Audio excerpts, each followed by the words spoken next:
Joel Veldkamp, appreciate you joining me. There's a lot to break down right now in Nigeria. We've been talking quite a bit about persecution in Nigeria, how horrific it has become, especially over the past couple of years. But right now, we're dealing with a heartbreaking and dire situation. Tell us what just unfolded there.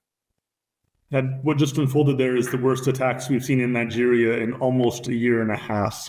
My coworker Franco got to the city of Jos in central Nigeria on Saturday, on April 12th.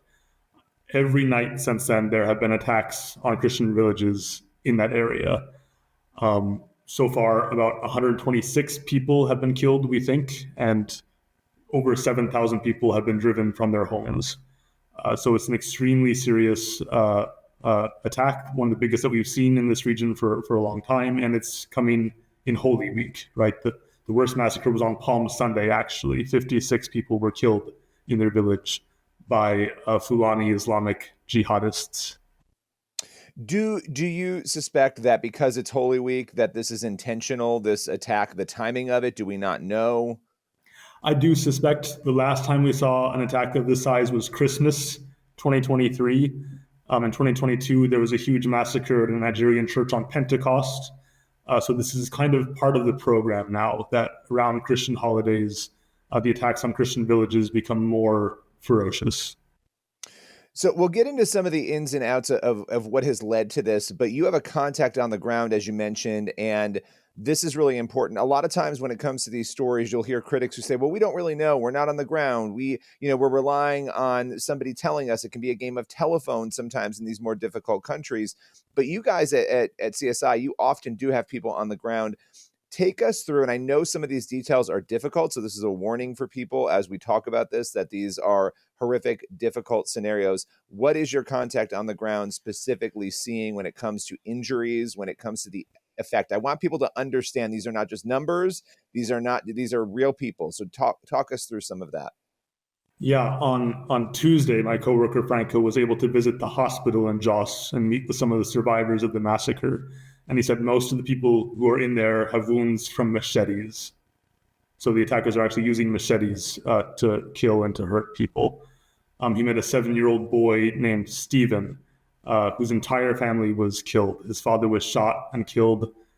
His mother had both of her arms cut off with machetes, and then she died, we believe. His 2 other siblings were both hit with machetes, and they were killed. Stephen was also hit in the neck with a machete, and they thought he was dead, so they left. And then sometime later, one of his relatives came to their house looking for the family, and they found just him and brought him to the hospital. And even in the hospital several days later, he was still screaming and vomiting from the pain of his wounds. We also met a woman, a 7-year-old child, and this was a Christian family attacked in the midst of this. Yeah. You have to imagine what it is like to be a 7-year-old, to lose your entire family to this horrific attack, to survive going through this. I want people to understand what is happening to Christians around the world.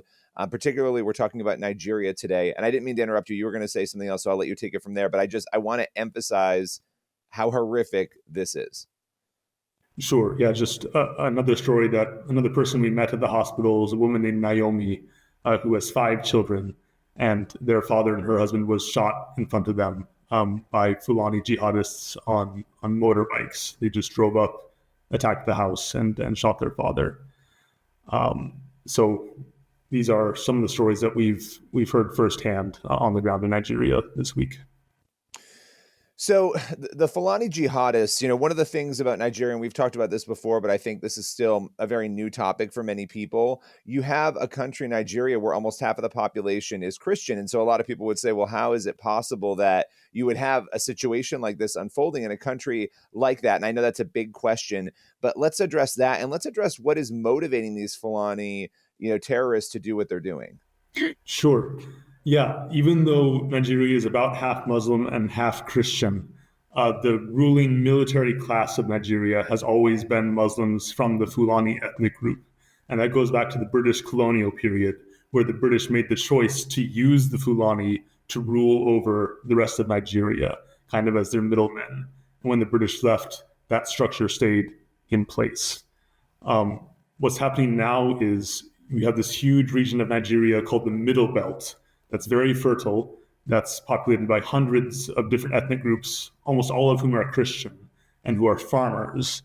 And we're seeing, for the past 6 years at least, systematic attacks on their villages by Fulani militias, who then, after they've killed the people and driven the people out, take their land and settle on their land. So we're seeing a slow process of taking a region that used to be Christian and turning it into a Muslim region. For the militias themselves, they get land, they get property, they get money perhaps. But for the Nigerian government, or at least for people in the Nigerian government, this is very convenient because this means that a region where there used to be Christian opposition to their rule will now be cleansed, and they can control the whole country much more easily.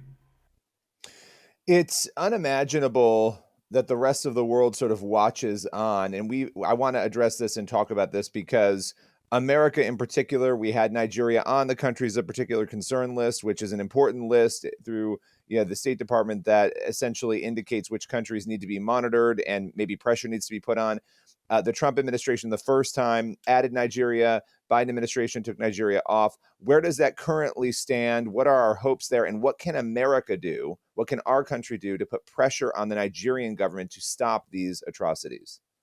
Yeah, America can do a lot, actually. Our relationship with Nigeria is quite strong. Nigeria depends on us for a lot of things, and we have a lot of cards to play.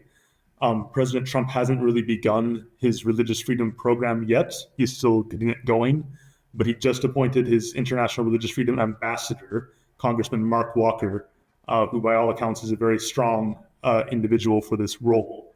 But we really need to see action now from the Trump administration on this question. We need to see Nigeria added back to the countries of particular concern list that you mentioned.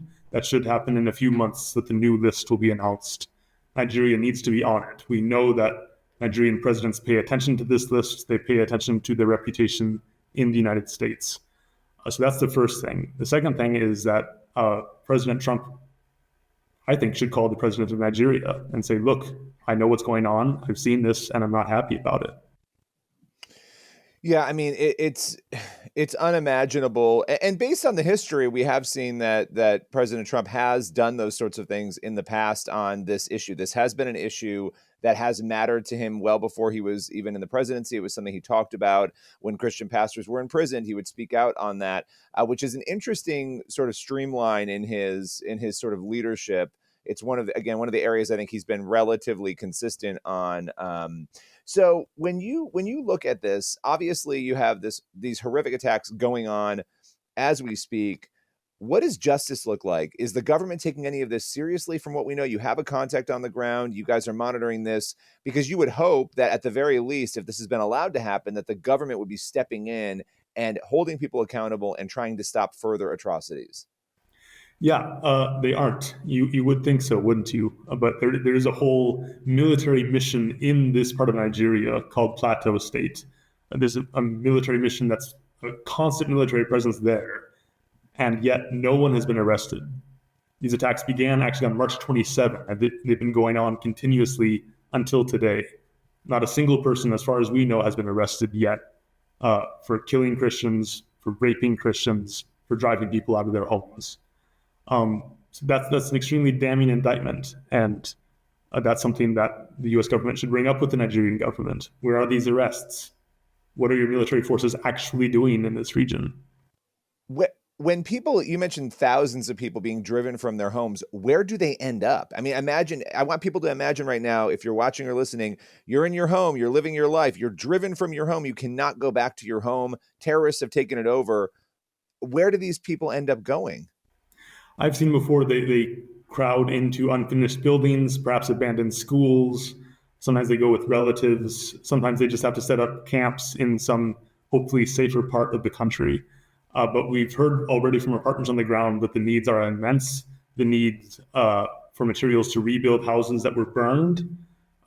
There's a need just for tents, for basic shelters, also for foods and medicines. So CSI is now launching an effort to bring this aid that's needed to the ground in Nigeria to the survivors.